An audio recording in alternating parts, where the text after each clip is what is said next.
Olá, pessoas queridas! Espero que todos estejam bem com a graça de Deus, nosso Pai. Pois bem, vamos dar continuidade ao estudo do Evangelho segundo o Espiritismo, decodificado por Allan Kardec. Hoje nós vamos iniciar o capítulo, na verdade não é o capítulo, é o item 3, ali do início ainda, no meu evangelho é página 22, referente a notas históricas. E o que vem a ser notas históricas? É aqui que nós vamos entender um pouquinho das colocações, né? Que estão contidas aqui no Evangelho, no decorrer dos capítulos, no decorrer das colocações de Jesus, nas explicações dos Espíritos, nós vamos ver certas palavras e, para isso, precisamos entender o que significa, para entender realmente o que a obra maravilhosa que é o Evangelho segundo o Espiritismo vem nos mostrar. Então vamos lá? Notas históricas. Para melhor compreendermos algumas passagens dos Evangelhos, é necessário conhecer o valor de algumas palavras que são frequentemente empregadas e que caracterizam os costumes e ideias da sociedade judaica daquela época. Estas palavras, não tendo para nós o mesmo sentido, foram muitas vezes mal interpretadas e por isso mesmo geraram algumas incertezas. A compreensão exata de sua significação explica, além disso, o sentido verdadeiro de alguns ensinamentos de Jesus, que parecem estranhos num primeiro momento. Vocês verão, meus amigos, que no decorrer dos evangelhos que iremos ler, dos capítulos, tem colocações que nós mesmos vamos pensar assim: como isso saiu da boca de Jesus, de um mestre iluminado? Mas, se agora nesse início buscarmos entender o sentido das palavras usadas, e depois, no decorrer do Evangelho, o sentido de cada palavra, nós saberemos os porquês. Porque Jesus não nos disse nada para que agíssemos no mal, para que abandonássemos pai e mãe, como veremos num dos capítulos. Tudo isso tem um significado mais apurado, na verdade, né? Então vamos lá. Samaritanos. Após a separação das 10 tribos, Samaria passou a ser a capital do reino, que se tornou independente de Israel. Destruída e reconstruída muitas vezes, ela foi, sob o Império Romano, a sede política de Samaria, uma das 4 divisões da Palestina. Herodes, chamado o Grande, embelezou-a com suntuosos monumentos e, para agradar Augusto, o imperador romano, deu-lhe o nome de Augusta, em grego, Sebaste. Os samaritanos estiveram quase sempre em guerra com os reis de Judá.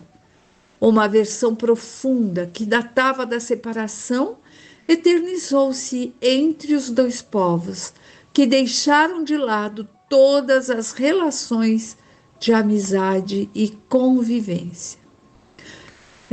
Um adendo aqui, até hoje, se nós buscarmos ver, né, existe lá naqueles países, para aqueles lados, países que até hoje continuam ali numa inimizade profunda, né? Os samaritanos, para tornar a separação mais profunda e não ter de ir a Jerusalém para a celebração das festas religiosas, construíram um templo particular e adotaram algumas reformas.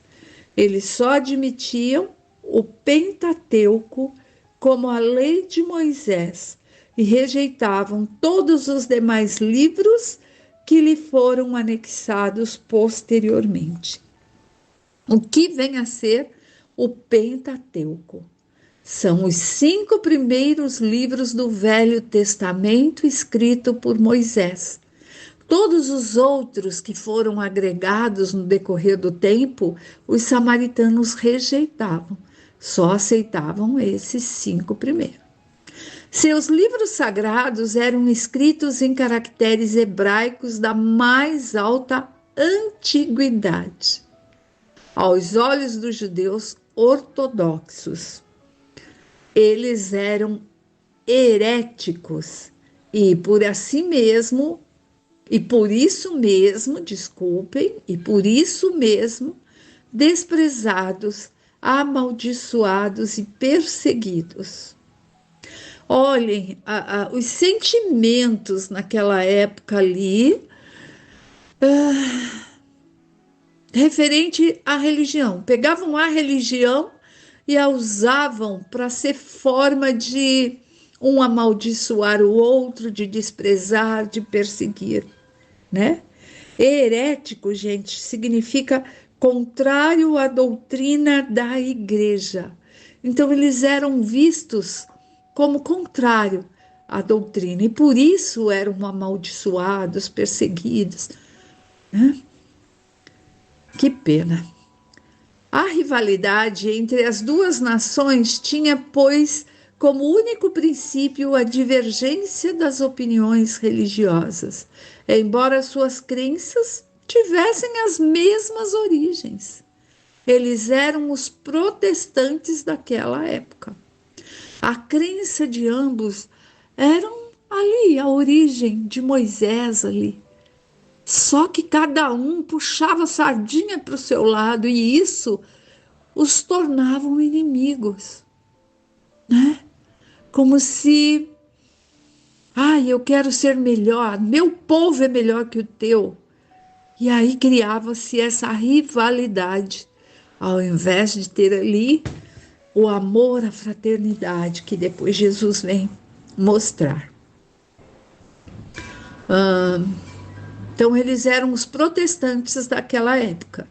Ainda hoje se encontram samaritanos em algumas regiões do Oriente, especialmente em Nablus e Jafá. Seguem as leis de Moisés com mais rigor que os outros judeus e só celebram casamentos entre si. Só podem se casar com aqueles que são dali, da mesma crença. Então, para a gente resumir, os samaritanos eles eram os protestantes, eles protestavam e estavam sempre em guerra com os reis de Judá, estavam em guerra com os judeus, usavam os ensinamentos de Moisés e criaram no monte, né, um templo onde eles faziam as suas orações separado dos demais. Era o grupo deles, a turma deles, eram só eles. Era tão fechado que os casamentos tinham que acontecer só entre eles. Nem se pensar em ter outro tipo de relacionamento marital com pessoas de outra que aceitasse outra crença ali, participasse de outra fé. E eles não iam como os judeus até Jerusalém para orar. Os judeus iam, eles não. Eles eram os protestantes do seu tempo. Então isso é importante que saibamos, porque muitas vezes veremos falar do samaritano, né? Tem uma passagem num dos capítulos que a gente vê que tinha ali um homem caído na estrada, todo maltrapilho, que foi ultrajado pelos bandidos. Passou ali um padre, o deixou de lado, passou o ajudante do padre depois e fez conta que não viu, e passou um samaritano, que era esse que não se misturava, e ia fazer ali seu comércio, né, nas cidades baixas. E aí ele foi quem socorreu. E aí nos mostra que o que mais vale é o que está no coração. Porque mesmo ele sendo esse que não se misturava, não aceitava um monte de coisa, ele teve naquele momento um bom coração e agiu segundo os ensinamentos de Jesus, certo? Então nós vamos ver muitas e muitas passagens onde veremos esse nome, samaritanos. Agora vamos ler o que nos diz aqui nesse item 3 sobre os nazarenos.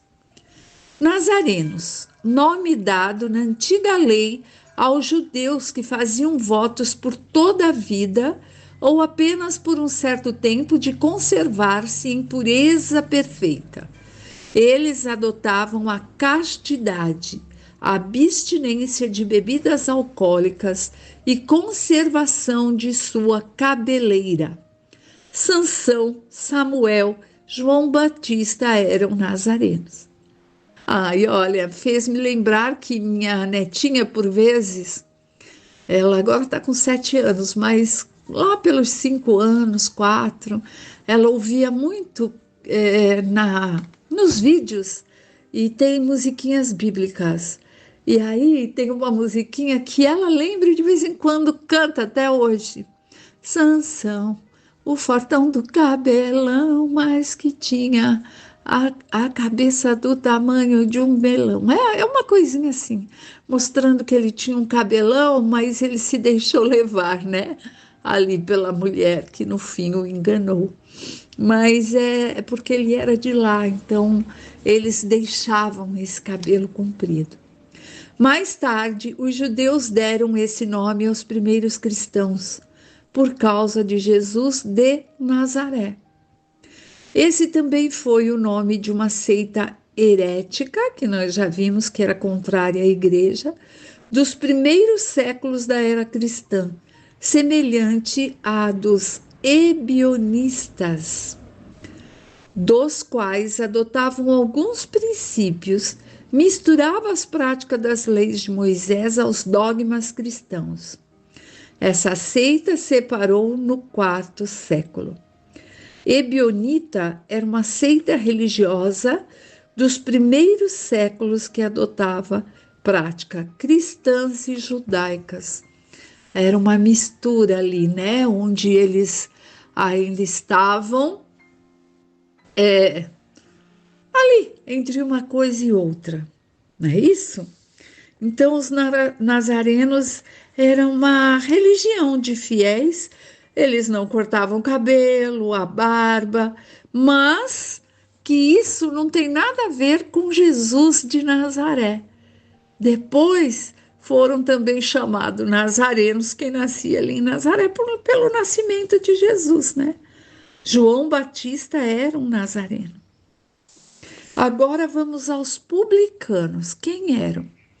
Eram chamados desse modo, na antiga Roma, os cobradores das taxas públicas, encarregados da cobrança de impostos e das rendas de toda espécie, seja na própria Roma, seja nas outras partes do império. Assemelhavam-se aos cobradores de impostos gerais e aos contratantes do antigo regime na França e aos que ainda existem em algumas regiões. Os riscos que corriam faziam com que se fechassem os olhos diante das riquezas que muitas vezes conseguiam e que, para muitos dentre eles, eram o produto de cobranças e benefícios escandalosos. O nome publicano se estendeu mais tarde a todos os que lidavam com o dinheiro público e aos agentes subalternos. Hoje, essa palavra tem um sentido de ofensa para designar os financistas e agentes de negócio pouco escrupulosos. Disse algumas vezes: ávido como um publicano, rico como um publicano, referindo-se a uma fortuna de origem duvidosa. Então, Eles eram ali aqueles que ficavam designados a cobrar os impostos dos judeus. Eles eram muito odiados pelos judeus, aqueles que conseguiam ali e davam muito valor, né, o lado material. Eles iam lá pegar esses impostos, ficavam com parte deles e claro que eram muito mal vistos por todos aqueles de quem eles não foram fazer a cobrança. E por isso que fala, né, quando se refere a alguém que conseguiu uma fortuna que aparentemente não tem uma forma de labor, de trabalho, de decência. Fala como se fosse hábito como um publicano e rico como um publicano. Na época da dominação romana, uma das maiores dificuldades que os judeus tiveram foi de aceitar o imposto, o que mais causava irritação entre eles. Daí resultaram muitas revoltas e o assunto tornou-se uma questão religiosa, pois o encaravam como sendo contrário à lei. Formou-se então um partido poderoso, à frente do qual estava um certo Judas, conhecido como gaulonita, que tinha por princípio o não pagamento do imposto. Os judeus tinham, portanto, horror a essa cobrança e a todos os que eram encarregados de recebê-la. Daí sua aversão aos publicanos de todos os lugares, entre os quais podíamos encontrar pessoas muito estimadas, mas que, em razão de suas funções, eram desprezadas, assim como os que tinham relações com eles eram considerados da mesma desaprovação. É como se diz, né? É da mesma laia. Dize-me com quem andas e te direis quem és. Então, aqueles que tinham amizade com os publicanos eram vistos pelos judeus tal como um publicano. Os judeus distintos acreditavam se comprometer se tivessem relações de intimidade com eles. Então, o que nós vimos aqui? Que os publicanos cobravam essas taxas romanas. Mateus, Judas, eles eram cobradores de impostos, né? E depois, com o tempo, que foram ali mudando tudo isso e passando, né, a ser diferentes. Agora, meus amigos, nós vamos parar por aqui, porque não há mais um tempo suficiente para que continuemos essa colocação. Que todos estejam bem com a graça de Deus Pai e até breve. Que assim o seja.